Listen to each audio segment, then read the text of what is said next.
When Stasis was introduced in Beyond Light, we all knew it was going to be strong.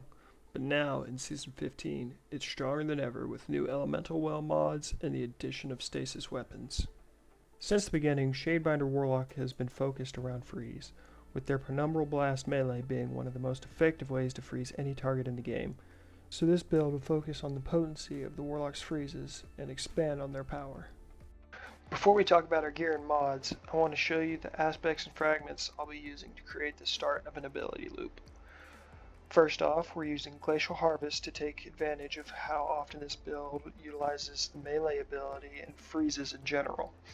With this aspect, freezes will create stasis shards that, when picked up, will give you a small amount of melee energy.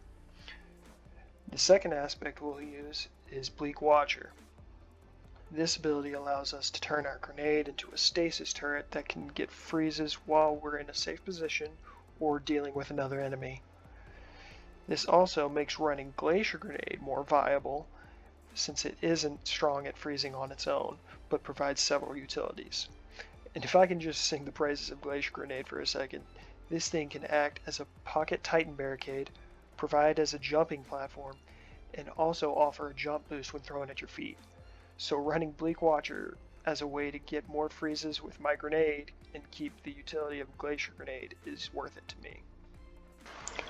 For our fragments, we'll run Whisper of Hunger to increase our melee energy received from stasis shards, and Whisper of Conduction to allow for the shards to track to us, which makes for easier pickup, especially when you're trying to take cover. We'll also run Whisper of Bonds to gain more super energy for defeating targets that we freeze. Finally, I'm choosing to run Whisper of Fissures to increase the lethality of shattering frozen targets, but this could easily be switched out for Chains, Torment, Fractures, Impetus, or Rhyme, depending on your preferences. Now let's get into the gear. To start off, let's talk about our exotic choice, I Have Another World. Its perk, Cerebral Uplink, improves grenade, melee, and rift ability cooldowns by a factor which equates to 30 points of each respective stat. However, since it acts as its own effect and doesn't add to your stat totals, it can be used to lessen cooldowns that are already at their fastest. This also means that its effect does not apply to the recovery effect, just the rift. Using this exotic is important because stasis cooldowns are inherently longer than light ability cooldowns. With I Have Another World, we stand to put stasis on more equal footing. Now let's talk about the mods. To decrease our melee charge time, we'll utilize the mod Heavy Handed, which will give us half of our melee energy back when we use a charged melee while charged with light. Unfortunately, we can't stack this ability with the new mod Melee Kickstart for even faster cooldowns, but our stasis shards will make up for that. Seeing as Heavy Handed requires us to be charged with light, we'll utilize the mods Elemental Charge and Elemental Shards, say that 5 times fast, to gain 2 stacks of Charge with Light after getting a freeze and collecting our Stasis Shard. This makes for a great ability loop where you can freeze a target with your melee, then become Charged with Light to get your melee energy back from Heavy Handed and the Shards. Since our Stasis Shards are now being treated as Elemental Wells due to Elemental Shards, we can take advantage of them in a couple of ways by using our 2 remaining mod slots. One way is with the Font of Wisdom mod. This would give us tier 10 intellect for 30 seconds after picking up a shard. This obviously synergizes with the Whisper of Bonds fragment to get our super energy faster by engaging our core freezing loop. Another mod we could use is Well of Restoration.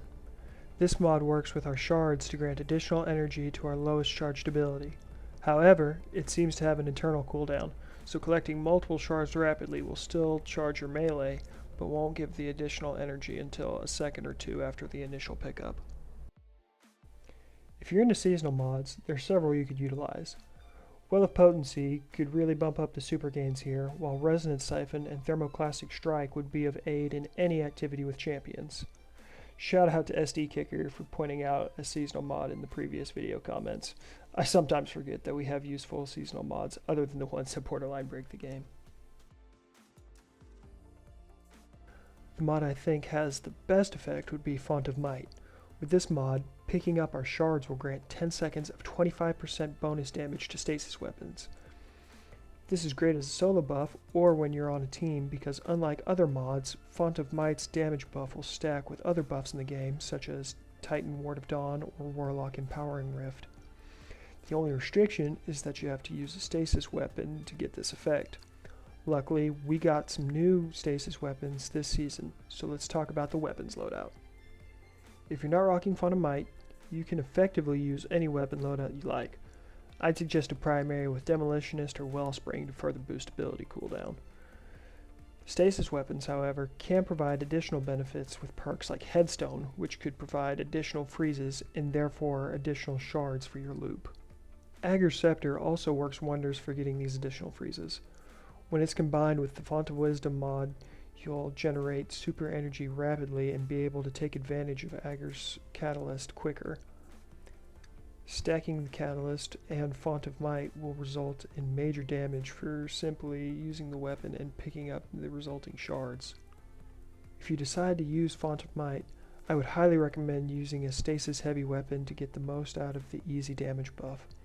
This is especially true here in Season 15 since the stasis linear fusion rifle, Reed's Regret, can be paired with the seasonal mod Particle Deconstruction in order to deal even more damage when fighting high health enemies. In summary, freezing enemies as a warlock can afford you many benefits. Using your melee, grenade, or weaponry to freeze targets can not only generate ability and super energy, but can also provide a powerful damage buff while you're on the run. So next time you need an endgame build, remember, Stasis has a lot to offer. If you made it this far in the video and enjoyed the content, please consider leaving a like. My previous videos already done way better than I would have suspected, and I'd love to make more videos if people are interested. If you have any suggestions for how I can improve the quality of these videos, please let me know in the comments section.